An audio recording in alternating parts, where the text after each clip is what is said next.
कुछ रहस्य ऐसे होते हैं जो कभी सुलझते नहीं। एक जगह जहाँ शांति सिर्फ दिखावा थी। एक परिवार जो एक रात में खामोश हो गया। और सबसे भयानक बात, उनके मरने के बाद भी कोई वहाँ रहता रहा। ये कहानी किसी फिल्म की नहीं है।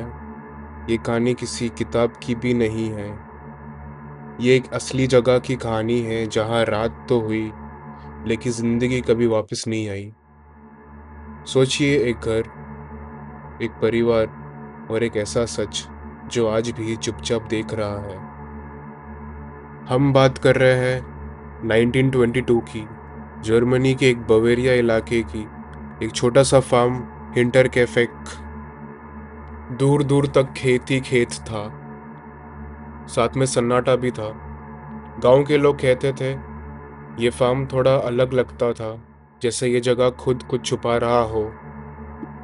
इस फार्म में रहते थे एंड्रेस ग्रूबर, जो कि एक सख्त और एक सीधा साधा आदमी था। उनकी पत्नी सेलिजा, जो कि एक कम बोलने वाली थी और ज़्यादा सहने वाली औरत थी। उनकी एक बेटी भी थी जिसका नाम विक्टोरिया गैब्रियल था, जो अपने पति की मौत के बाद दो बच्चों के साथ यहीं रह रही थी। 7 साल का सेलिजा और सिर्फ 2 साल का छोटा जोसेफ। और फिर उस दिन ही फार्म पर आई थी एक नई नौकरानी, जिसका नाम था मारिया बॉमगार्डनर। मारिया को बिल्कुल भी अंदाज़ा नहीं था कि ये उसकी ज़िंदगी का आखिरी दिन होने वाला है। एक मामूली परिवार जो एक रात में उजड़ गया। लेकिन मर्डर से पहले उस घर में कुछ तो बहुत अजीबोगरीब चीज़ें होने लगी थी। जैसे एंड्रेस ने बताया था कि बर्फ़ पर फुटप्रिंट्स मिले थे, जो कि जंगल से आते हुए थे, लेकिन वापस जाते हुए नहीं। कभी कभी रात को छत पर चलने की आवाज़ें आती थी। उसे बहुत अजीब लगी ये बात। जब चेक किया गया तो ऊपर कोई नहीं था। लेकिन एक दिन घर की चाबियां अभी अचानक से गायब हो गई। और सबसे डरावनी बात यह थी कि पिछली नौकरानी ने कहा था कि इस घर में कुछ तो अजीबोगरीब चीज़ें हो रही है, और उसे ये महसूस होता था उस घर में काम करते हुए।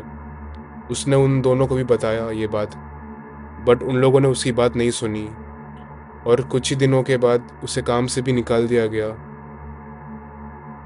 31 मार्च 1922 की रात, फार्म पर अचानक से रोशनी बंद हो गई। ना कोई आवाज़, ना कोई हरकत, बस एक अजीब सी खामोशी थी वहाँ पे, जो पूरे इलाके पर छा गई। अगले 2 दिन तक उस घर से किसी ने किसी को भी नहीं देखा। पड़ोसियों को लगा था कि शायद परिवार कहीं बाहर गया होगा घूमने के लिए, या शहर चला गया हो।